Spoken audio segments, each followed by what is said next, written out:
নমস্কার বন্ধুরা, আজ আপনি শুনবেন মানিক বন্দ্যোপাধ্যায়ের সেই বিখ্যাত গল্প অতসী মামি।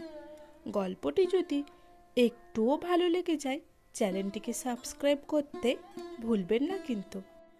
যেই শুনে সেই বলে, হ্যাঁ, শোনবার মতো বটে। বিশেষ করে আমার মেজো মামা, তার মুখে কোনো কিছুর এমন উচ্ছ্বাসিত প্রশংসা খুব কমই শুনেছি। শুনে শুনে ভারী কৌতূহল হলো, কি এমন বাঁশি বাজায় লোকটা যে সবাই এমনভাবে প্রশংসা করে।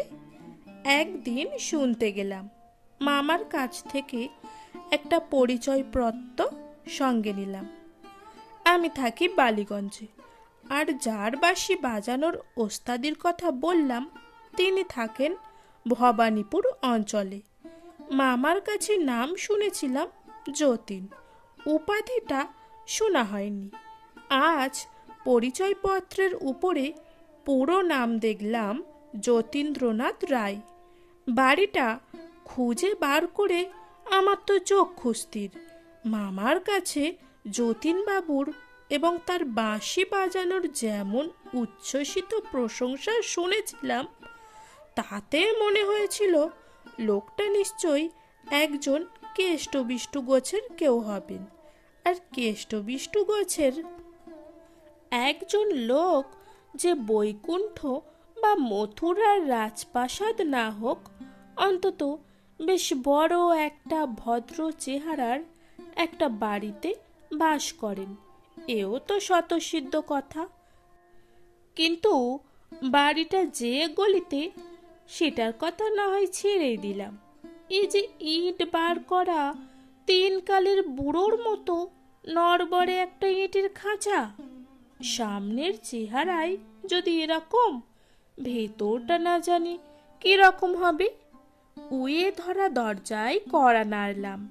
একটু পরেই দরজা খুলে যে লোকটি সামনে এসে দাঁড়ালেন, তাকে দেখে মনে হলো ছাই গাদা নাড়তেই যেন একটা আগুন বার হয়ে পড়ল। খুব রোগা, পায়ের রঙও অনেকটা ফ্যাকাশে হয়ে গেছে, তবু একদিন চেহারাখানা কিরকম ছিল অনুমান করা শক্ত নয়। এখনো যা আছে অপূর্ব। বছর 30 বয়স কি কিছু কম। মলিন হয়ে আসা গায়ের রং অপূর্ব, শরীরের গড়ন অপূর্ব, মুখের চেহারা তাও অপূর্ব। সব মিলিয়ে যে রূপ, তাও অপূর্ব। সবচেয়ে অপূর্ব চোখ দুটি, চোখে চোখে চাইলে যেন নেশা লেগে যায়। পুরুষেরও তাহলে সৌন্দর্য থাকে। ইট বার করা নোনা ধরা দেয়াল আর উয়ে ধরা দরজা, তার মাঝখানে লোকটিকে দেখে আমার মনে হলো ভারী সুন্দর একটা ছবিকে কি যেন অতি বিশ্রী একটা ফ্রেমে বাঁধিয়েছে। বললেন, আমি ছাড়া তো বাড়িতে কেউ নেই, সুতরাং আমাকেই চান। কিন্তু কি চান? আমার মুগ্ধ চিত্রে কি যেন একটা ঘা দিল। কি বিশ্রী গলার স্বর, কর্কশ, কথাগুলি মোলায়েম, কিন্তু লোকটির গলার স্বর শুনে মনে হলো যেন আমায় গালাগালি দিচ্ছেন। ভাবলাম, নির্দোষ সৃষ্টি বিধাতার কুষ্টিতে লেখে না। এমন চেহারায় ওই গলা, সৃষ্টিকর্তা যত বড় কারিগর হোক, কোথায় কি মানায় সে জ্ঞানটা তার একদমই নেই। বললাম, আপনার নাম তো যতীন্দ্রনাথ রায়, আমি হরেনবাবুর ভাগ্নে। পরিচয়পত্রখানা বাড়িয়ে দিলাম। এক নিঃশ্বাসে পড়ে বললেন, ইস, আমার পরিচয়পত্র কেন হে? হরেন যদি তোমার মামা, আমিও তোমার মামা। হরেন যে আমায় দাদা বলে ডাকে। এসো এসো, ভিতরে এসো। আমি ভিতরে ঢুকতে তিনি দরজা বন্ধ করলেন। সদর দরজা থেকে দুধারের দেয়ালে গা ঠেকিয়ে হাত পাঁচেক এসে একটা হাত তিনেক চওড়া বারান্দায় পড়ে ডান দিকে বাঁকতে হলো। বাঁদিকে বাগবার জো নেই, কারণ দেখা গেল সেদিকটা প্রাচীর দিয়ে বন্ধ করা।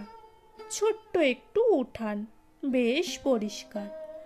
প্রত্যেক উঠানের 4টে করে পাশ থাকে, এটারও তাই আছে দেখলাম। দুপাশে দুখানা ঘর, এ বাড়িরই অঙ্গ। একটা দিক প্রাচীর দিয়ে বন্ধ করা, অপর দিকে অন্য একটা বাড়ির ঘরের পিছনের দিক। জানালা দরজার চিহ্ন মাত্র নেই, প্রাচীরেরই সামিল। আমার নবলব্ধ মামা ডাকলেন, অতসী, আমার ভাগ্নে এসেছে, এ ঘরে একটা মাদুর বিছিয়ে দিয়ে যাও, ও ঘরটা বড় অন্ধকার। এ ঘর মানে আমরা যে ঘরের সামনে দাঁড়িয়েছিলাম, ও ঘর মানে ওদিককার ঘরটা। সেই ঘর থেকে বেরিয়ে এলেন এক তরুণী, মস্ত ঘোমটায় মুখ ঢেকে। যতীন মামা বললেন, এ কি ঘোমটা কেন? আরে এ যে ভাগ্নে। মামির ঘোমটা ঘুচবার লক্ষণ নেই দেখে আবার বললেন, ছি ছি, মামি হয়ে ভাগ্নের কাছে ঘোমটা টেনে কলা বউ সাজবে।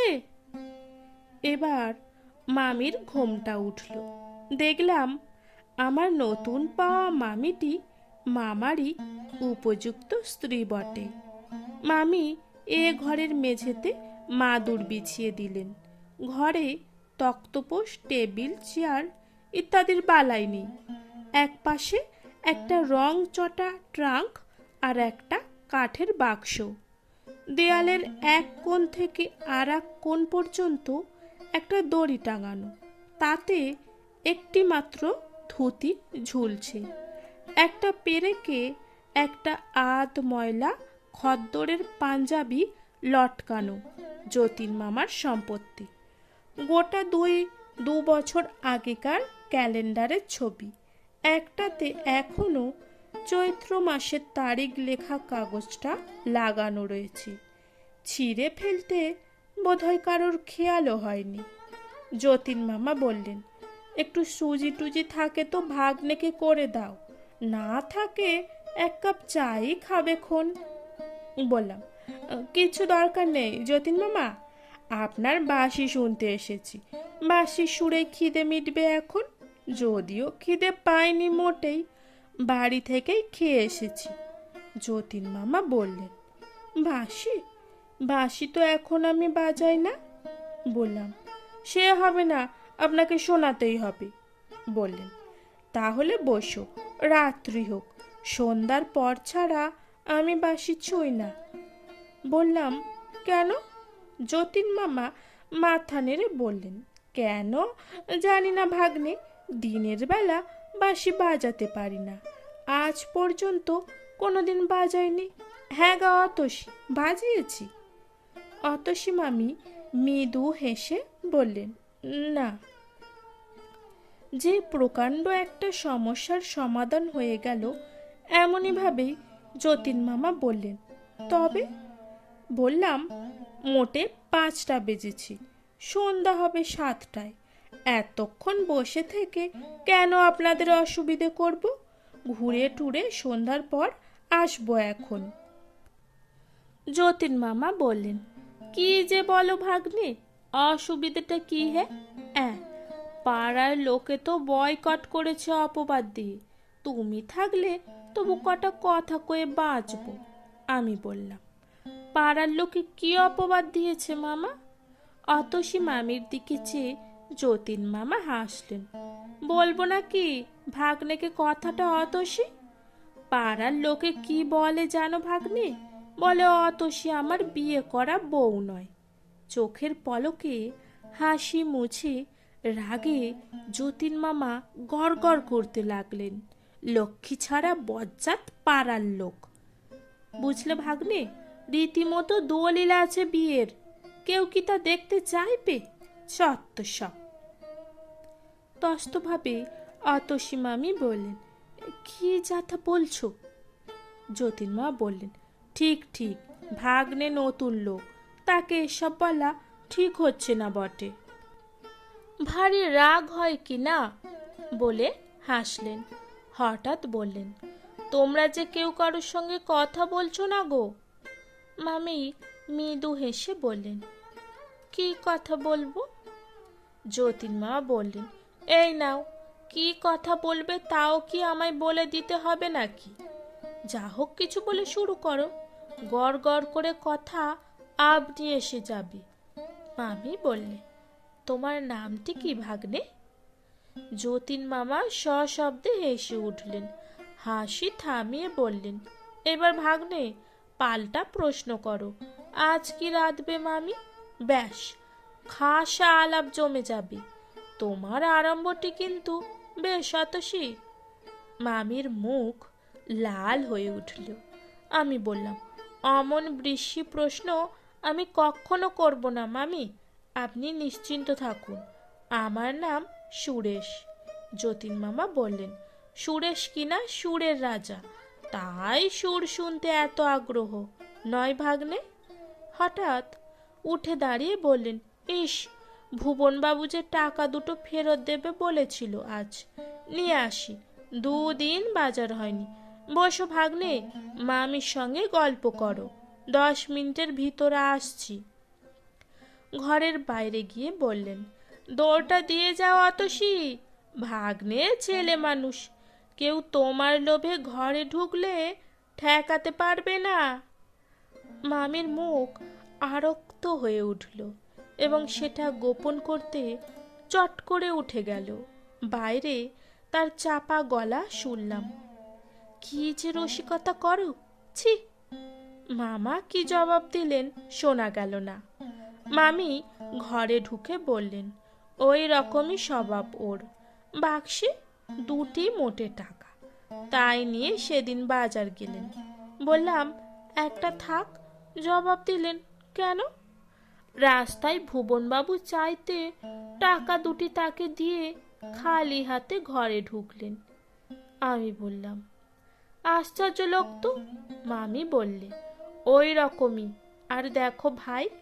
বললাম, ভাই নয়, ভাগ্নে। মামি বললে, তাও তো বটে, আগে থাকতে যে সম্বন্ধটা পাতিয়ে বসে আছো। ওর ভাগ্নে না হয়ে আমার ভাই হলেই বেশ হতো, কিন্তু সম্পর্কটা নতুন করে পাতো না। এখনো তো 1 ঘন্টাও হয়নি, জমাটো বাঁধেনি। আমি বললাম, কেন, মামি ভাগ্নে তো বেশ সম্পর্ক। মামি বললে, আচ্ছা তাই হবে, কিন্তু আমার একটা কথা তোমায় রাখতেই হবে ভাগ্নে, তুমি ওর বাঁশি শুনতে চেও না। বললাম, তার মানে? বাঁশি শুনতেই তো এলাম। মামির মুখ গম্ভীর হলো। বললে, কেন এলে? আমি ডেকেছিলাম? তোমাদের জ্বালাই কি আমি গলায় দড়ি দেব? আমি অবাক হয়ে মামির মুখের দিকে চেয়ে রইলাম, কথা জোগাই না। মামি বললে, তোমাদের একটু শখ মেটাবার জন্য উনি আত্মহত্যা করছেন, দেখতে পাও না? রোজ তোমরা একজন না একজন এসে বাঁশি শুনতে চাইবে। রোজ গলা দিয়ে রক্ত পড়লে মানুষ কদিন বাঁচে? রক্ত? রক্ত নয়, দেখবে। বলে মামি চলে গেল। ফিরে এলো একটা গামলা হাতে করে। গামলার ভিতরে জমাট বাঁধা খানিকটা রক্ত। মামি বললে, কাল উঠেছিল, ফেলতে মায়া হচ্ছিল, তাই রেখে দিয়েছি। রেখে কোনো লাভ নেই জানি, তবু। আমি অনুতপ্ত হয়ে বললাম, জানতাম না মামি, জানলে কখনো শুনতে চাইতাম না। ইস, এই জন্যই মামার শরীর এত খারাপ। মামি বললে, কিছু মনে করো না ভাগ্নে, অন্য কারোর সঙ্গে তো কথা কই না, তাই তোমাকেই গায়ের ঝাল মিটিয়ে বলে নিলাম। তোমার আর কি দোষ, আমারই অদৃষ্ট। আমি বললাম, এত রক্ত পড়ে তবুও মামা বাঁশি বাজান? মামি দীর্ঘ নিঃশ্বাস ফেলে বলল, হ্যাঁ, পৃথিবীর কোনো বাধাই ওর বাঁশি বাজানো বন্ধ করতে পারবে না। কত বলেছি, কত কেঁদেছি, শোনেন না। আমি চুপ করে রইলাম। মামি বলে চলল, কতদিন ভেবেছি বাঁশি ভেঙে ফেলি, কিন্তু সাহস হয়নি। বাঁশির বদলে মদ খেয়ে নিজেকে শেষ করে ফেলবেন, নয়তো যেখানে যা কিছু আছে সব বিক্রি করে বাঁশি কিনে না খেয়ে মরবেন। মামির শেষ কথাগুলি যেন গুমড়ে গুমড়ে কেঁদে ঘরের চারিদিকে ঘুরে বেড়াতে লাগলো। আমি কোনো কথা বলতে গেলাম না। মামি একটা দীর্ঘ নিঃশ্বাস ফেলে বললে, অথচ ওই একটা ছাড়া আমার কোনো কথাই ফেলেন না। আগে আকণ্ঠ মদ খেতেন, বিয়ের পর যেদিন মিনতি করে মদ ছাড়তে বললাম সেই দিন থেকে ও জিনিস ছোঁয়াই ছেড়ে দিলেন, কিন্তু বাঁশির বিষয়ে কোনো কথাই শোনেন না। আমি বলতে গেলাম, মামি। মামি বোধহয় শুনতেই পেল না, বলে চলল, একবার বাঁশি লুকিয়ে রেখেছিলাম।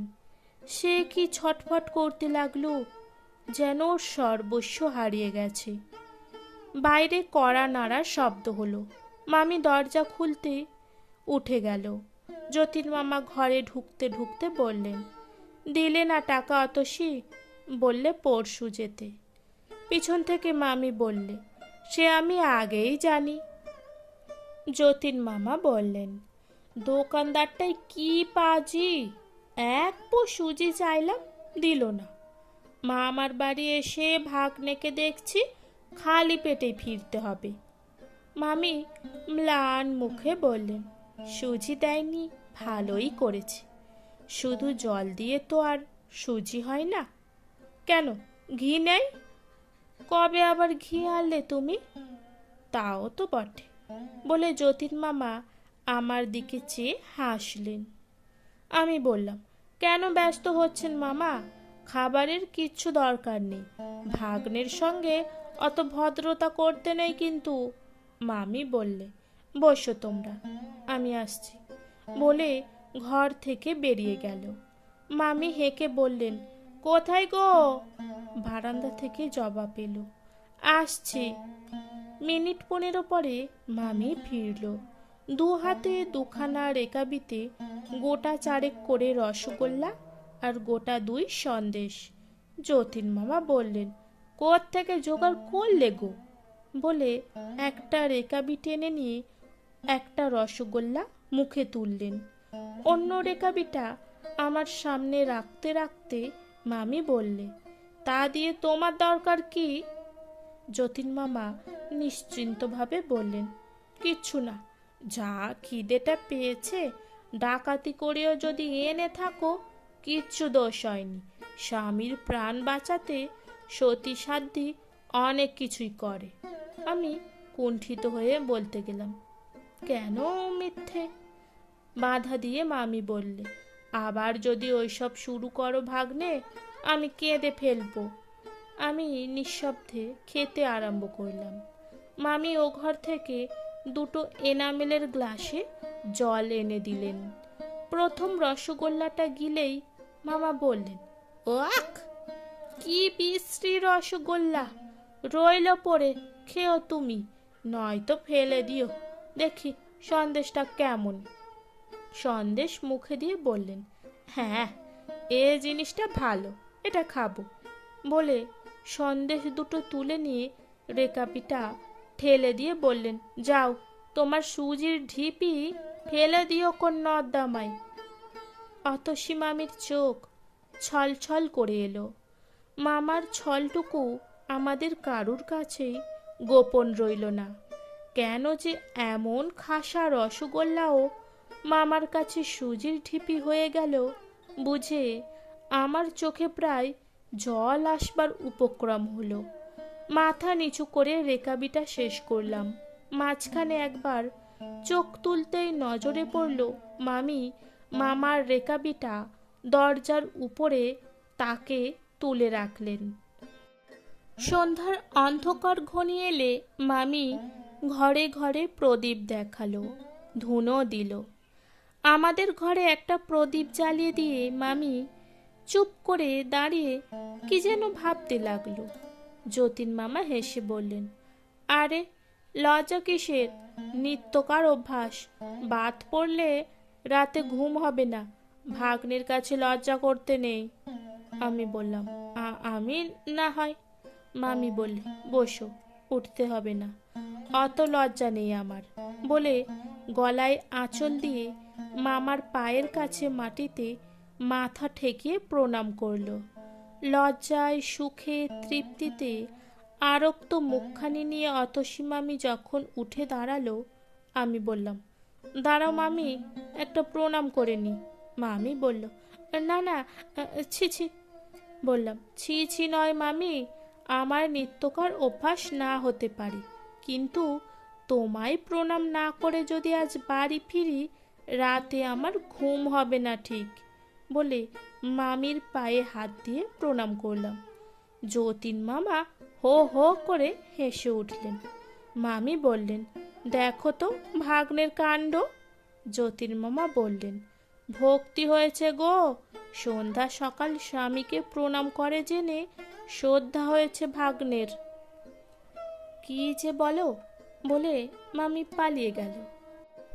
বারান্দা থেকে বলে গেল, আমি রান্না করতে গেলাম। যতীন মামা বললেন, ভাগ্নে এবার বাসি শোনো। আমি বললাম, থাকবে, কাজ নেই মামা, শেষে আবার রক্ত পড়তে আরম্ভ করবে।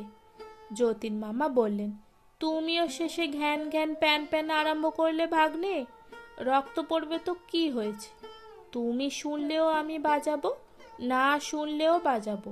দুঃখ হয় রান্নাঘরে মামির কাছে বসে কানে আঙুল দিয়ে থাকো গে। কাঠের বাক্সটা খুলে বাঁশির কাঠের কেসটা বার করলেন, বললেন, বারান্দায় চলো, ঘরে বড্ড শব্দ হয়। নিজেই বারান্দায় মাদুরটা তুলে এনে বিছিয়ে নিলেন। দেয়ালে ঠেস দিয়ে বসে বাঁশিটা মুখে তুললেন।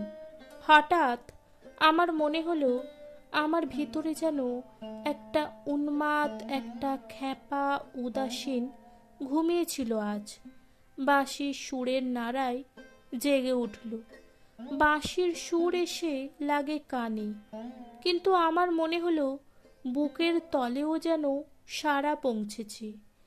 অতি তীব্র বেদনার মধুরতম আত্মপ্রকাশ কেবল বুকের মাঝে গিয়ে পৌঁছায়নি, বাইরের এই ঘর দৌড়কেও যেন পশ্য দিয়ে জীবন্ত করে তুলেছে, আর আকাশকে বাতাসকে মৃদুভাবে স্পর্শ করতে করতে যেন দূরে, বহু দূরে, যেখানে গোটা কয়েক তারা ফুটে উঠেছে দেখতে পাচ্ছি, সেইখানে স্বপ্নের মায়ার মধ্যে লয় পাচ্ছে।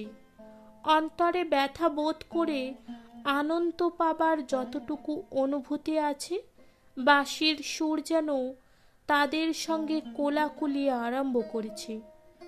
বাঁশি শুনেছি ঢের, বিশ্বাস হয়নি এই বাঁশি বাজিয়ে একজন একদিন এক কিশোরীর কুল, লজ্জা, মান সব ভুলিয়ে দিয়েছিল, যমুনাতে উজান বইয়েছিল। আজ মনে হলো আমার যতীন মামার বাঁশিতে সমগ্র প্রাণ যদি আচমকা জেগে ওঠে, নিরর্থক এমন ব্যাকুল হয়ে ওঠে, তবে সেই বিশ্ববাসীর বাদকের পক্ষে ওই দুটি কাজ করা আর এমন কি কঠিন। দেখি মামি কখন এসে নিঃশব্দে ওদিকে বারান্দায় বসে পড়েছে। খুব সম্ভব ওই ঘরটাই রান্নাঘর, কিংবা রান্নাঘরে যাবার পথ ওই ঘরের ভিতর দিয়ে। যতীন মামার দিকে চেয়ে দেখলাম, খুব সম্ভব সংজ্ঞা নেই, এ যেন সুরের আত্মভোলা সাধক সমাধি পেয়ে গেছে। কতক্ষণ বাঁশি চলেছিল ঠিক মনে নেই, বোধ হয় ঘন্টা দেড়েক হবে। হঠাৎ এক সময় বাঁশি থামিয়ে যতীন মামা ভয়ানক কাশতে আরম্ভ করলেন। বারান্দার ক্ষীণ আলোতেও বুঝতে পারলাম মামার মুখ চোখ অস্বাভাবিক রকম লাল হয়ে উঠেছে। অতসী মামি বোধহয় প্রস্তুত ছিলেন, জল আর পাখা নিয়ে ছুটে এলো। খানিকটা রক্ত তুলে মামির শুশ্রূষায় যতীন মামা অনেকটা সুস্থ হলেন। মাদুরের উপর একটা বালিশ পেতে মামি তাকে শুইয়ে দিল। পাখা নেড়ে নীরবে হাওয়া করতে লাগলো। তারপর এক সময় উঠে দাঁড়িয়ে বললাম, আজ আসি যতীন মামা। মামা কিছু বলবার আগেই মামি বললেন, তুমি এখন কথা কইও না ভাগ্নে, বাড়িতে ভাববে। আজ থাক, আর একদিন এসে খেয়ে যাবে। এখন চলো, আমি দরজা দিয়ে আসছি। সদরের দরজা খুলে বাইরে যাব। মামি আমার একটা হাত চেপে ধরে বললে, একটু দাঁড়াও ভাগ্নে, একটু সামলে নি। প্রদীপের আলোতে দেখলাম মামির সমস্ত শরীর থরথর করে কাঁপছে। একটু সুস্থ হয়ে বললেন, ওর রক্ত পড়া দেখলেই আমার এরকম হয়, বাসি শুনিও হতে পারে। আচ্ছা এবারে এসো ভাগ্নে, শিগগির আর একদিন আসবে কিন্তু। বললাম, মামার বাঁশি ছাড়াতে পারি কি না একবার চেষ্টা করে দেখব মামি। মামি ব্যগ্র কণ্ঠে বললেন, পারবে? তুমি পারবে? যদি পারো ভাগ্নে, শুধু তোমার যতীন মামাকে নয়, আমাকেও প্রাণ দেবে। অতসী মামি ঝরঝর করে কেঁদে ফেললে। রাস্তায় নেমে বললাম, খিলটা লাগিয়ে দাও মামি। কেবলই মনে হয় নেশাকে মানুষ এত বড় দাম দেয় কেন? লাভ কি? এই যে যতীন মামা পলে পলে জীবন উৎসর্গ করে সুরের জাল বুনবার নেশায় মেতে যান, মানে তাতে আনন্দ আছে। যে সৃষ্টি করে তারও, যে শোনে তারও। কিন্তু এত চড়া মূল্য দিয়ে কি সেই আনন্দ কিনতে হবে? এই যে স্বপ্ন সৃষ্টি, এ তো ক্ষণিকের। এতদিন জানতাম আমিও বাঁশি বাজাতে জানি, বন্ধুরা শুনে প্রশংসাও করে এসেছে। বাঁশি বাজিয়ে আনন্দ যে পায় না তা নয়, কিন্তু যতীন মামার বাঁশি শুনে মনে হলো বাঁশি বাজানো আমার জন্য নয়। এক একটা কাজ করতে এক একজন লোক জন্মায়, আমি বাঁশি বাজাতে জন্মাইনি। যতীন মামা ছাড়া বাঁশি বাজার অধিকার কারোরও নেই। থাকতে পারে কারোর অধিকার, কারোর কারোর বাঁশি হয়তো যতীন মামার বাঁশির থেকেও আরও সুন্দর, কিন্তু আমি তাদের চিনি না। একদিন বললাম, বাঁশি শিখিয়ে দেবে মামা? যতীন মামা হেসে বলল, বাঁশি কি শেখবার জিনিস ভাগ্নে? ও শিখতে হয়, তা ঠিক, আর শিখতেও হয় মন দিয়ে, প্রাণ দিয়ে, সমগ্র সত্রা দিয়ে। নইলে আমার বাঁশি শেখার মতো সে শিক্ষা ব্যর্থ হয়ে যায়। অতসী মামিকে সেদিন বিদায় নেবার সময় যে কথা বলেছিলাম সে কথা ভুলিনি, কিন্তু কি করে যে যতীন মামার বাঁশি ছাড়াবো ভেবে পেলাম না। অথচ দিনের পর দিন যতীন মামা যে এই সর্বনাশা নেশায় পলে পলে মরণের দিকে এগিয়ে যাবেন, এ কথা ভাবতেও কষ্ট হলো। কিন্তু করা যায় কি? মামির প্রতি যতীন মামার যে ভালোবাসা, তার বোধহয় তল নেই।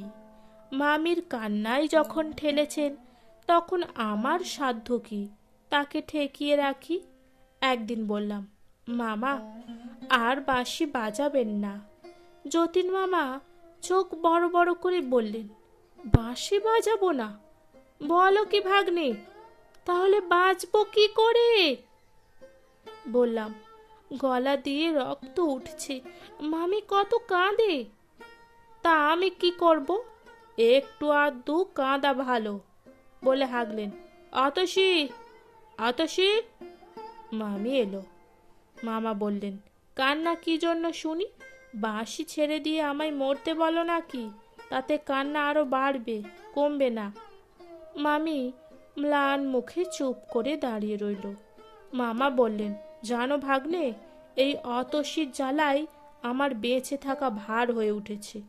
কোথ থেকে উড়ে এসে জুড়ে বসলেন, নড়বার নাম নেই। ওর ভার ঘাড়ে না থাকলে বাঁশি বগলে মনের আনন্দে দেশ বিদেশে ঘুরে বেড়াতাম। বেড়ানো টেড়ানো সব মাথায় উঠেছে। মামি বললেন, যাও না বেড়াতে, আমি কি ধরে রেখেছি? রাখনি বলে মামা এমনই ভাবে চাইলেন যে নিজের চোখে তিনি অতসী মামিকে খুন করতে রেখেছেন, আর মামি এখন তার সম্মুখেই সে কথা অস্বীকার করছে। মামির চোখে জল এলো, অশ্রু জড়িত কণ্ঠে বললে, অমন করো তো আমি একদিন। মামা এক্কেবারে জল হয়ে গেলেন। আমার সামনেই মামির হাত ধরে কোচার কাপড় দিয়ে চোখ মুছিয়ে দিয়ে বললেন, ঠাট্টা করছিলাম, সত্যি বলছে অতসী। চট করে হাত ছাড়িয়ে মামি চলে গেল। আমি বললাম, কেন মিথ্যে চটালেন মামিকে? যতীন মামা বললেন, চটেনি, লজ্জায় পালালো। কিন্তু একদিন যতীন মামাকে বাঁশি ছাড়তে হলো, মামিই ছাড়ালো। মামির একদিন হঠাৎ টাইফয়েড জ্বর হলো। সেদিন বুঝি জ্বরের 17 দিন। সকাল 9টা বাজে, মামি ঘুমোচ্ছে, আমি তার মাথায় আইস ব্যাগটা চেপে ধরে আছি। যতীন মামা একটা টুলে বসে ম্লান মুখে চেয়ে আছেন। রাত্রি জেগে তার শরীর আরও শীর্ণ হয়ে গেছে, চোখ দুটি লাল হয়ে উঠেছে, মুখে খোঁচা খোঁচা দাড়ি, চুল উস্কো খুস্কো। হঠাৎ টুল ছেড়ে উঠে মামা ট্যাংটা খুলে বাঁশিটা বার করলেন। আজ 17 দিন এটা বাক্সেই বন্ধ ছিল। সবিষয়ে বললাম, বাঁশি কি হবে মামা? ছেঁড়া পামসুতে পা ঢুকোতে ঢুকোতে মামা বললেন, বেচে দিয়ে আসবো। তার মানে? যতীন মামা ম্লান হাসি এসে বললেন, তার মানে ডাক্তার বোসকে আর একটা কল দিতে হবে। বললাম, বাঁশি থাক, আমার কাছে টাকা আছে মামা। প্রত্যুত্তরে শুধু একটু হেসে যতীন মামা পেরেকে টাঙানো জামাটা টেনে নিলেন। যদি দরকার পড়ে ভেবে পকেটে কিছু টাকা এনেছিলাম। মিথ্যে চেষ্টা। আমার মেজো মামা কতবার কত বিপদে যতীন মামাকে টাকা দিয়ে সাহায্য করতে চেয়েছেন। যতীন মামা একটি পয়সাও নেননি। বললাম, কোথাও যেতে হবে না মামা, আমি কিনবো বাঁশি। মামা ফিরে দাঁড়ালেন, বললেন, তুমি কিনবে ভাগ্নে? বেশ তো। বললাম, তা কত দাম? বললেন, 135-এ কিনেছি, 100 টাকায় দেবে। বাঁশি ঠিক আছে, কেবল সেকেন্ড হ্যান্ড, এই যা। বললাম, আপনি না সেদিন বলেছিলেন মামা, এরকম বাঁশি খুঁজে পাওয়া দায়, অনেক বেছে আপনি এটি কিনেছেন, আমি 135 টাকায় দেবো। যতীন মামা বললেন, তা কি হয়, পুরনো জিনিস। বললাম, আমাকে কি জোচ্চোর পেলেন মামা, আপনাকে ঠকিয়ে কম দামে বাঁশি কিনবো? পকেটে 10 টাকার 3টে নোট ছিল, বার করে মামার হাতে দিয়ে বললাম, 30 টাকা আগাম নিন, বাকি টাকাটা বিকেলে নিয়ে আসবো। যতীন মামা কিছুক্ষণ স্তব্ধভাবে নোটগুলির দিকে তাকিয়ে রইলেন, তারপর বললেন, আচ্ছা। আমি অন্যদিকে মুখ ফিরিয়ে নিলাম। যতীন মামার মুখের ভাবটা দেখার সাধ্য আমার হবে না। যতীন মামা ডাকলেন, ভাগ্নে। ফিরে তাকালাম। যতীন মামা হাসবার চেষ্টা করে বললেন, খুব বেশি কষ্ট হচ্ছে ভেবো না, বুঝলে ভাগ্নে? আমার চোখে জল এলো। তাড়াতাড়ি মুখ ফিরিয়ে মামি শিওরে গিয়ে বসলাম। মামির ঘুম ভাঙেনি। জানতেও পারল না যে রক্ত পিপাসু বাঁশিটা ঝলকে ঝলকে মামার রক্ত পান করেছে। আমি আজ সেই বাঁশিটাই কিনে নিলাম। মনে মনে বললাম, মিথ্যে আশা। এই যে বলির বাত, একটা বাঁশি গেল, আর একটা কিনতে কতক্ষণ। লাভের মধ্যে যতীন মামা একান্ত প্রিয় বস্তু হাতছাড়া হয়ে যাবার বেদনাটাই পেলেন। বিকালে বাকি টাকা এনে দিতে যতীন মামা বললেন, বাড়ি যাবার সময় বাঁশিটা নিয়ে যেও। আমি ঘরে ঢুকতে ঢুকতে বললাম, থাক না এখন কদিন, এত তাড়াতাড়ি কিসের? যতীন মামা বললেন, না, পরের জিনিস আমি বাড়িতে রাখি না। বুঝলাম পরের হাতে চলে যাওয়া বাঁশিটা চোখের উপরে থাকা তার সহ্য হবে না। বললাম, বেশ মামা, তাই নিয়ে যাবক্ষণ। মামা ঘাড় নেড়ে বললেন, হ্যাঁ, নিয়েই যেও। তোমার জিনিস এখানে কেন ফেলে রাখবে, বুঝলে না? 19 দিনের দিন মামির অবস্থা সংকটজনক হয়ে উঠল। যতীন মামা টুলটা বিছানার কাছে টেনে এনে মামির একটা হাত মুঠো করে ধরে নীরবে তার রোগ শীর্ণ ঝরা ফুলের মতো ম্লান মুখের দিকে চেয়েছিলেন। হঠাৎ অতসী মামি বললেন, ওগো, আমি বোধহয় আর বাঁচব না। যতীন মামা বললেন, তা কি হয় অতসী, তোমায় বাঁচতেই হবে। তুমি না বাঁচলে আমিও যে বাঁচব না। মামি বললে, বালাই, বাঁচবে বই কি। দেখো, আমি যদি নাই বাঁচি, আমার একটা কথা রাখবে? যতীন মামা নত হয়ে বললেন, রাখবো, বলো। বাঁশি বাজানো ছেড়ে দিও। তিল তিল করে তোমার শরীর ক্ষয় হয়েছে দেখে ওপরে গিয়েও আমার শান্তি থাকবে না। রাখবে আমার কথা? মামা বললেন, তাই হবে অতসী, তুমি ভালো হয়ে ওঠো, আমি আর বাঁশি বাজাবো না। মামির শীর্ণ ঠোঁটে সুখের হাসি ফুটে উঠল। মামার একটা হাত বুকের উপর টেনে শ্রান্তভাবে মামি চোখ বুঝল। আমি বুঝলাম যতীন মামা আজ তার রোগ শয্যাগতা অতসীর জন্য কত বড় একটা ত্যাগ করলেন। অতি মৃদু স্বরে উচ্চারিত ওই কটি কথা, তুমি ভালো হয়ে ওঠো, আমি বাঁশি আর ছোব না। অন্যে না বুঝুক, আমি তো যতীন মামাকে চিনি। আমি জানি, অতসী মামিও জানি, ওই কথা কটির পেছনে কতখানি জোর আছে। বাঁশি বাজাবার জন্য মন উন্মাদ হয়ে উঠলেও যতীন মামা আর বাঁশি ছোবেন না। শেষ পর্যন্ত মামি ভালো হয়ে উঠল। যতীন মামার মুখে হাসি ফুটল। মামি যেদিন পথ্য পেল, সেদিন হেসে মামা বললেন, কি গো, বাঁচবে না বললে যে? অমনি মুখের কথা কি না, যে চাঁড়াল খুড়োর কাছ থেকে তোমায় ছিনিয়ে এনেছি, জম বেটা তো ভালো মানুষ। আমি বললাম, চাঁড়াল খুড়ো আবার কে মামা? মামা বললেন, ও, তুমি জানো না বুঝি, সে এক দ্বিতীয় মহাভারত। মামি বললেন, গুরু নিন্দা করো না। মামা বললেন, গুরু নিন্দা কি, গুরুতর নিন্দা করব। ভাগ্নেকে দেখাও না অতসী তোমার পিঠের দাগটা। মামির বাধা দেওয়া সত্ত্বেও মামা ইতিহাসটা শুনিয়ে দিলেন। নিজের খুড়ো নয়, বাপের পিস্তুত ভাই। মা বাবাকে হারিয়ে 17 বছর পর্যন্ত ওই খুড়োর কাছে অতসী মামি ছিল। অত বড় মেয়ে, তাকে কিল চড় লাগাতে খুড়োটির বাধ্য না। আনুষাঙ্গিক অন্য সব তো ছিলই। খুড়োর মেজাজের একটি অক্ষয় চিহ্ন আজ পর্যন্ত মামির পিঠে আছে। পাশের বাড়িতেই যতীন মামা বাঁশি বাজাতেন আর আকণ্ঠ মদ খেতেন। প্রায় খুড়োর গর্জন আর অনেক রাতে মামির চাপা কান্নার শব্দে তার নেশা ছুটে যেত। নিতান্ত চোটে একদিন মেয়েটাকে নিয়ে পলায়ন করলেন এবং বিয়ে করে ফেললেন। মামার ইতিহাস বলা শেষ হলে অতসী মামি ক্ষীণ হাসি হেসে বললেন, তখন কি জানি মদ খায়, তাহলে কখনো আসতাম না।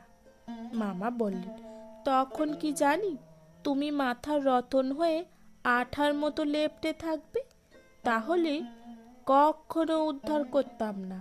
আর মদ না খেলে কি একজন ভদ্রলোকের বাড়ি থেকে মেয়ে চুরি করার মতো বিশ্রী কাজটা করতে পারতাম গো? আমি ভেবেছিলাম বছরখানেক। মামি বল, যাও চুপ করো, ভাগ্নের সামনে যাতা বকো না। মামি হেসে চুপ করলেন। মাস 2 পরের কথা, কলেজ থেকে শটান যতীন মামার ওখানে হাজির হলাম। দেখি জিনিসপত্র যা কিছু ছিল বাঁধা ছাদা হয়ে পড়ে আছে। অবাক হয়ে প্রশ্ন করলাম, এসব কি মামা? যতীন মামা সংক্ষেপে বললেন, দেশে যাচ্ছি।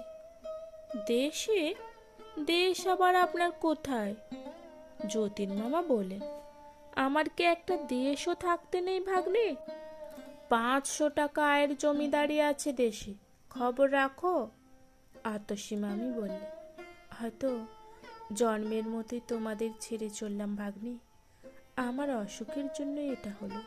বললাম, তোমার অসুখের জন্য? তার মানে? মামা বললেন, তার মানে বাড়িটা বিক্রি করে দিয়েছি। যিনি কিনেছেন পাশের বাড়িতেই থাকেন। মাঝখানের পাঁচিলটা ভেঙে দুটো বাড়ি এক করে নিতে ব্যস্ত হয়ে পড়েছেন। আমি রেগে গিয়ে বললাম, এত কাণ্ড করলে মামা, আমাকে একবার জানালে না পর্যন্ত? কবে যাওয়া ঠিক হলো শুনি? বাঁধা বিছানা আর তালাবন্ধ বাক্সর দিকে আঙুল বাড়িয়ে মামা বললেন, আজ রাতে ঢাকা মেলে রওনা হব। আমরা বাঙাল হে ভাগ্নে, জানো না বুঝি?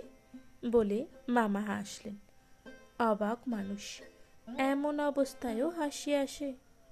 গম্ভীরভাবে দাঁড়িয়ে বললাম, আচ্ছা আসি যতীন মামা, আসি মামি, বলে দরজার দিকে অগ্রসর হলাম। অতসী মামি উঠে এসে আমার হাতটা চেপে ধরে বললে, লক্ষ্মী ভাগ্নে, রাগ করো না। আগে থাকতে তোমায় খবর দিয়ে লাভ কিছু হতো বলো? কেবল মনে ব্যথা পেতে। যে ভাগ্নে তুমি, কত কি যে হাঙ্গামা বাঁধিয়ে তুলতে ঠিক আছে তার। আমি ফিরে গিয়ে বাঁধা বিছানাটার উপর বসে পড়লাম। আজ যদি না আসতাম, একটা খবরও তো পেতাম না। কাল এসে দেখতাম বাড়িঘর খাঁ খাঁ করছে।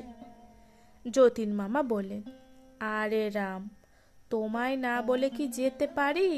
দুপুরবেলা সেনে ডাক্তারখানা থেকে ফোন করে দিয়েছিলাম তোমাদের বাড়িতে। কলেজ থেকে বাড়ি ফিরলেই খবর পেতে। বাড়ি আর গেলাম না। শিয়ালদহ স্টেশনে মামা মামিকে উঠিয়ে দিতে গেলাম। গাড়ি ছাড়ার আগে কতক্ষণ সময় যে কি করেই কাটলো, কারোর মুখে কথা নেই। যতীন মামা কেবল মাঝে মাঝে দু একটা হাসির কথা বলছিলেন এবং হাসাচ্ছিলেন, কিন্তু তার বুকের ভেতর যে কি করছিল সে খবর আমার অজ্ঞাত থাকেনি। গাড়ি ছাড়বার ঘন্টা বাজলে যতীন মামা আর অতসী মামিকে প্রণাম করে গাড়ি থেকে নামলাম। এইবার যতীন মামা অন্যদিকে মুখ ফিরিয়ে নিলেন, আর বোধ হয় মুখে হাসি ফুটিয়ে রাখা তার পক্ষে সম্ভব হলো না। জানালা দিয়ে মুখ বার করে মামি ডাকলো, শোনো। কাছে গেলাম। মামি বললে, তোমাকে ভাগ্নে বলি আর যাই বলি, মনে মনে জানি তুমি আমার ছোট ভাই। পারো তো একবার বেড়াতে গিয়ে দেখিয়া দিয়ে এসো। আমাদের হয়তো আর কলকাতা আসা হবে না। জমির ভারী ক্ষতি হয়ে গেছে, যেও। কেমন ভাগ্নে? মামের চোখ দিয়ে টপ টপ করে জল ঝরে পড়ল। ঘাড় নেড়ে জানালাম, যাব। বাঁশি বাজিয়ে গাড়ি ছাড়ল। যতক্ষণ গাড়ি দেখা গেল অপলক দৃষ্টিতে চেয়ে রইলাম। দূরের লাল সবুজ আলোক বিন্দুর ওপারে যখন একটি চলন্ত লাল বিন্দু অদৃশ্য হয়ে গেল, তখন ফিরলাম। চোখের জলে দৃষ্টি তখন ঝাপসা হয়ে গেছে। মানুষের স্বভাবই এই, যখন যে দুঃখটা পায় তখন সেই দুঃখটাকেই সকলের বড় করে দেখে। নইলে কে ভেবেছিল যে যতীন মামার অতসী মামির বিচ্ছেদে 21 বছর বয়সে আমার দু চোখ জলে ভরে গিয়েছিল। সেই যতীন মামা আর অতসী মামি একদিন আমার মনের কোণে সংসারের সহস্র আবর্জনার তলে চাপা পড়ে যাবে। জীবনে অনেকগুলি ওলটপালট হয়ে গেল। যথাসময়ে ভাগ্য আমার ঘাড় ধরে যৌবনের কল্পনার সুখস্বর্গ থেকে বাস্তবের কঠোর পৃথিবীতে নামিয়ে দিল। নানা কারণে আমাদের অবস্থা খারাপ হয়ে পড়ল। বালিগঞ্জের বাড়িটা পর্যন্ত বিক্রি করে ঋণ শোধ করে 80 টাকা মাইনের একটা চাকরি নিয়ে শ্যামবাজার অঞ্চলে ছোট একটা বাড়ি ভাড়া করে উঠে গেলাম। মায়ের কাঁদা কাটায় গলে গিয়ে একটা বিয়েও করে ফেললাম। প্রথমে সমস্ত পৃথিবীটাই যেন তেতো লাগতে লাগলো। জীবনটা বিস্বাদ হয়ে গেল। আশা আনন্দের এতটুকু আলোড়নও ভেতরে খুঁজে পেলাম না। তারপর ধীরে ধীরে সব ঠিক হয়ে গেল। নতুন জীবনের রসের খোঁজ পেলাম। জীবনের জুয়া খেলায় হার জিতের কথা কদিন আর মানুষ বুকে পুষে রাখতে পারে?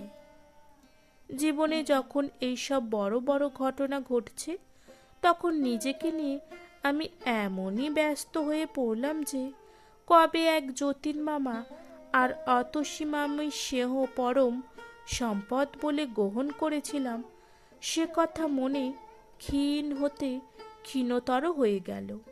7 বছর পরে আজ কচ্চিৎ কখনো হয়তো একটা অস্পষ্ট স্মৃতির মতো তাদের কথা মনে পড়ে। মাঝে একবার মনে পড়েছিল যতীন মামাদের দেশে চলে যাওয়ার বছর 3 পরে সেইবার ঢাকা মেলে কলিশন হয়। মৃতেদের নামের মাঝে যতীন্দ্রনাথ রায় নামটা দেখে যে খুব একটা ঘা লেগেছিল, সে কথা আজও মনে আছে। ভেবেছিলাম একবার গিয়ে দেখে আসব, কিন্তু হয়নি। সেদিন অফিস থেকে ফিরে দেখি আমার স্ত্রীর কঠিন অসুখ। মনে পড়ে যতীন মামার দেশের ঠিকানায় একটা পত্র লিখে দিয়ে এই ভেবে মনকে সান্ত্বনা দিয়েছিলাম, ও নিশ্চয়ই আমার যতীন মামা নয়। পৃথিবীতে যতীন্দ্রনাথ রায়ের তো অভাব নেই। সে চিঠির কোনো জবাবও আসেনি। স্ত্রীর অসুখের হিড়িকে কথাটাও আমার মন থেকে মুছে গিয়েছিল। তারপর গড়িয়ে গড়িয়ে আরও 4টে বছর কেটে গেছে। আমার ছোট বোন বিনার বিয়ে হয়েছিল ঢাকায়। পুজোর সময় বিনাকে তারা পাঠালে না। অগ্রহায়ণ মাসে বিনাকে আনতে ঢাকা গেলাম, কিন্তু আনা হলো না। গিয়েই দেখি বিনার শাশুড়ির খুব অসুখ। আমি যাবার আগের দিন হু হু করে জ্বর এসেছে। ডাক্তার আশঙ্কা করছেন নিউমোনিয়া। ছুটি ছিল না। ক্ষুণ্ণ হয়ে একাই ফিরলাম। গোয়ালন্দে স্টিমার থেকে নেমে ট্রেনের একটা ইন্টারে ভিড় কম দেখে উঠে পড়লাম। 2টি মাত্র ভদ্রলোক এক কোণে বসে আছেন। র্যাপার মুড়ি দেওয়া একটা স্ত্রীলোককেও দেখলাম। খুব সম্ভবত এদের একজনের স্ত্রী। জিনিসপত্রের একান্তই অভাব। খুশি হয়ে একটা বেঞ্চিতে কম্বলের উপর চাদর বিছিয়ে বিছানা করলাম। বালিশ ঠেসান দিয়ে আরাম করে বসে পা দুটো কম্বল দিয়ে ঢেকে একটা ইংরেজি মাসিকপত্র বার করে ওপেনহেমের ডিটেকটিভ গল্প মনোসংযোগ করলাম। যথাসময়ে গাড়ি ছাড়ল এবং পরের স্টেশনে থামল। আবার চলল। এটা ঢাকা মেল বটে, কিন্তু পোরাত পর্যন্ত প্রত্যেক স্টেশনে থেমে থেমে প্যাসেঞ্জার হিসাবেই চলে। পোরাদের পর ছোটোখাটো স্টেশনগুলি বাদ দেয় এবং গতিও কিছু বাড়ায়। গোয়ালন্দের পর গোটা 3 স্টেশন পার হয়ে একটা স্টেশনে গাড়ি দাঁড়াতে ভদ্রলোক দুটি জিনিসপত্র নিয়ে নেমে গেলেন। স্ত্রীলোকটি কিন্তু তেমনইভাবে বসে রইলেন। ব্যাপার কি? একে ফেলেই দেখছি সব নেমে গেলেন। এমন অন্যমনস্ক তো কখনো দেখিনি। ছোটোখাটো জিনিসই মানুষের ভুল হয়। একটা আস্ত মানুষ, তাও আবার একজনের অর্ধাঙ্গ, তাকে আবার কেউ ভুল করে ফেলে যায় নাকি? জানালা দিয়ে তাকিয়ে দেখলাম পিছনে দৃষ্টিপাত মাত্র না করে তারা স্টেশনের গেট পার হচ্ছেন। হয়তো ভেবেছেন চিরদিনের মতো আজও স্ত্রীটি তার পিছু পিছু চলেছে। চেঁচিয়ে ডাকলাম, ও মশাই, মশাই শুনছেন? গেটের ওপারে ভদ্রলোক দুটি অদৃশ্য হয়ে গেলেন। বাঁশি বাজি গাড়িও ছাড়ল। অজ্ঞতা নিজের জায়গায় বসে পড়ে ভাবলাম, তবে কি ইনি একাই চলেছেন নাকি? বাঙালির মেয়ে নিশ্চয়ই র্যাপার দিয়ে নিজেকে ঢাকবার কায়দা দেখেই সেটা বোঝা যায়। বাঙালির মেয়ে এই রাত্রিবেলা নিঃসঙ্গ যাচ্ছে, তাও আবার পুরুষদের গাড়িতে। একটু ভেবে বললাম, দেখুন, শুনছেন? সাড়া নেই। বললাম, আপনার সঙ্গীরা সব নেমে গেছে, শুনছেন? এইবার আলোয়ানের পোটলা নড়ল এবং আলোয়ান ও ঘোমটা সরে গিয়ে যে মুখখানা বার হলো দেখেই আমি চমকে উঠলাম। কিচ্ছু নেই, সে মুখের কিছুই এতে নেই। আমার অতসী মামির মুখের সঙ্গে এ মুখের অনেক তফাৎ, কিন্তু তবু আমার মনে হলো এ আমার অতসী মামি। মৃদু হেসে বললে, গলা শুনেই মনে হয়েছিল এ আমার ভাগ্নের গলা, কিন্তু অতটা আশা করতে পারিনি। মুখ বার করতে ভয় হচ্ছিল, পাশে আশা ভেঙে যায়। আমি সবিষয়ে বলে উঠলাম, অতসী মামি। মামি বললে, খুব বদলে গেছি না? মামির সিঁথিতে সিঁদুর নেই, কাপড়ে পাড়ের চিহ্নও খুঁজে পেলাম না। 4 বছর আগে ঢাকা মেল কলিশনে মৃতদের তালিকায় একটি অতি পরিচিত নামের কথা মনে পড়ল, যতীন মামা। তবে সত্যিই নেই। আস্তে আস্তে বললাম, খবরের কাগজে মামার নাম দেখেছিলাম মামি, বিশ্বাস হয়নি সে আমার যতীন মামা। একটা চিঠি লিখেছিলাম, পাওনি? মামি বললেন, না। তারপরেই আমি ওখান থেকে 2-3 মাসের জন্য চলে যাই। কোথায়? আমার এক দিদির কাছে, দুঃসম্পর্কের অবশ্য। আমায় কেন একটা খবর দিলে না মামি? মামি চুপ করে রইল। ভাগ্নের কথা বুঝি মনে ছিল না? মামি বললে, তা নয়, কিন্তু খবর দিয়ে আর কি হতো? যা হবার তা তো হয়েই গেল। বাঁশিকে ঠেকিয়ে রাখলাম, কিন্তু নিয়তিকে তো ঠেকাতে পারলাম না। তোমার মেজো মামার কাছে তোমার কথাও সব শুনলাম। আমার দুর্ভাগ্য নিয়ে তোমায় আর বিরক্ত করতে ইচ্ছে হলো না। জানি তো একটা খবর দিলেই তুমি ছুটতে আসবে। চুপ করে রইলাম। বললাম, কি হয়েছে? কি নিয়েই বা আমি অভিমান করব? খবরের কাগজে যতীন মামার নাম পড়ে একটা চিঠি লিখেই তো আমার কর্তব্য শেষ করেছিলাম। মামি বললে, কি করছো এখন ভাগ্নি? চাকরি। এখন তুমি যাচ্ছ কোথায়? মামি বললে, একটু পরেই বুঝবি। ছেলে পিলে কটি? বললাম, একটি। ভারী ইচ্ছে করছে আমার ভাগ্নের খোকাকে দেখে আসতে। দেখাবে একবার কার মতো হয়েছে, তোমার মতো না তার মায়ের মতো? কত বড় হয়েছে সে? বললাম, 3 বছর চলছে।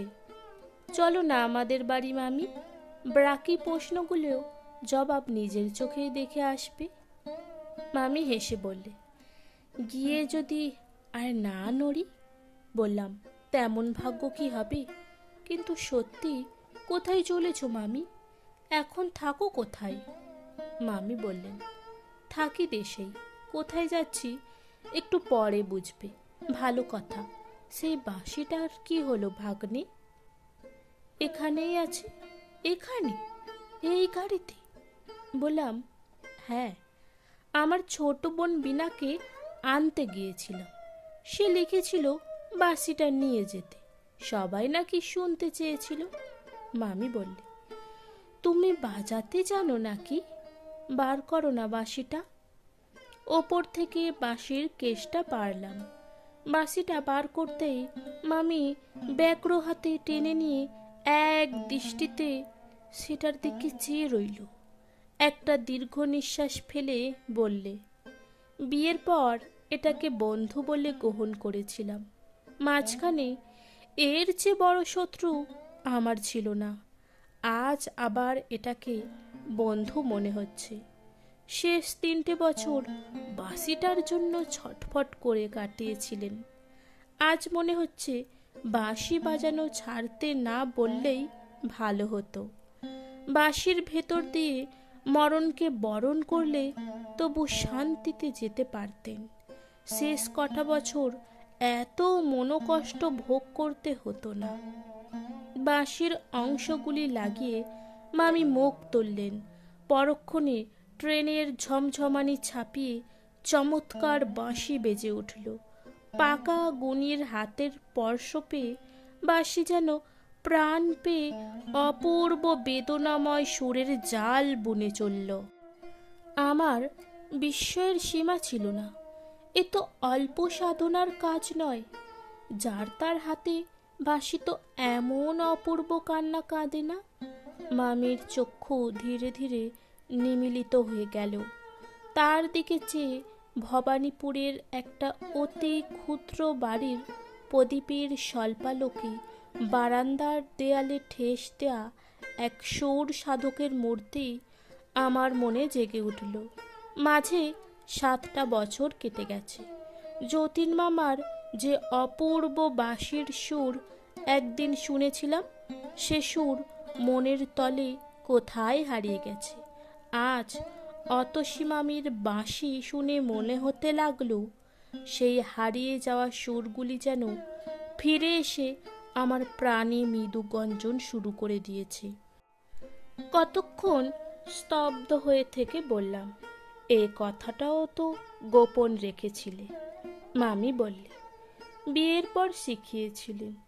বাঁশি শিখবার কি আগ্রহ তখন আমার ছিল। তারপর যেদিন বুঝলাম বাঁশি আমার শত্রু, সেদিন থেকে আর ছুঁইনি। আজ কতকাল পরে বাজালাম, মনে হয়েছিল বুঝি ভুলে গেছি। ট্রেন এসে একটা স্টেশনে দাঁড়ালো। মামি জানালা দিয়ে মুখ বার করে আলোর গায়ে লেখা স্টেশনের নামটা পড়ে ভেতরে মুখ ঢুকিয়ে বললে, পরের স্টেশনে আমায় নেমে যেতে হবে ভাগ্নি। পরের স্টেশনে কেন? মামি বললে, আজ কত তারিখ জানো? বললাম, 17ই অগ্রহায়ণ। মামি বললে, 4 বছর আগে আজকের দিনে। বুঝতে পারছো না তুমি? মুহূর্তেই সব দিনের আলোর মতো স্বচ্ছ হয়ে গেল। ঠিক 4 বছর আগে এই 17ই অগ্রহায়ণ ঢাকা মেলে কলিশন হয়েছিল। সেদিনও এমনই সময়ে এই ঢাকা মেলটির মতো সেই গাড়িটা শত শত নিশ্চিন্ত আরোহীকে পলে পলে মৃত্যুর দিকে টেনে নিয়ে যাচ্ছিল। বলে উঠলাম, মামি। মামি স্থির দৃষ্টিতে আমার মুখের দিকে চেয়ে থেকে বললে, সামনে স্টেশনের অল্প ওদিকে লাইনের ধারে কঠিন মাটির উপর তিনি মৃত্যু যন্ত্রণায় ছটফট করছিলেন। প্রত্যেক বছর আজকের দিনটিতে আমি ওই তীর্থ দর্শন করতে চাই। আমার কাছে আর কোনো তীর্থের এতটুকু মূল্য নেই। হঠাৎ জানালার কাছে সরে গিয়ে বাইরের দিকে আঙুল বাড়িয়ে মামি বলে উঠল, ওইখানে দেখতে পাচ্ছ না? আমি তো স্পষ্ট দেখতে পাচ্ছি তিনি যন্ত্রণায় ছটফট করতে করতে একটু সেহ শীতল স্পর্শের জন্য ব্যগ্র হয়ে রয়েছেন। একটু জলের জন্যই হয়তো। মাগো, আমি তখন কোথায়? 2 হাতে মুখ ঢেকে মামি ভিতরে এসে বসে পড়ল। ধীরে ধীরে গাড়িখানা স্টেশনের ভিতরে ঢুকলো। বিছানা গুটিয়ে নিয়ে আমি বললাম, চলো মামি, আমি তোমার সঙ্গে যাব। মামি বললেন, না। বললাম, এই রাতে তোমাকে একলা যেতে দিতে পারবো না আমি। মামির চোখ জ্বলে উঠল। ছি, তোমার তো বুদ্ধির অভাব নেই ভাগ্নে। আমি কি সঙ্গী নিয়ে সেখানে যেতে পারি? সেই নির্জন মাঠে সমস্ত রাত আমি তার সঙ্গ অনুভব করি, সেখানে কি কাউকে নিয়ে যাওয়া যায়? ওইখানের বাতাসে যে তার শেষ নিঃশ্বাস রয়েছে। অবুঝ হইও না। গাড়ি তাড়ালো। বাঁশিটা তুলে নিয়ে মামি বললে, এটা নিয়ে গেলাম ভাগ্নে, এটার উপর তোমার চেয়ে আমার দাবি বেশি। দরজা খুলে অতসী মামি নেমে গেলেন। আমি নির্বাক হয়ে চেয়ে রইলাম। আবার বাঁশি বাজিয়ে গাড়ি ছাড়ল। খোলা দরজাটা একটা করুণ শব্দ করে আছড়ে বন্ধ হয়ে গেল। আজ তাহলে এই পর্যন্ত। আমাদের এই গল্পটি যদি ভালো লেগে থাকে, চ্যানেলটিকে সাবস্ক্রাইব করে পাশে থাকবেন। ধন্যবাদ।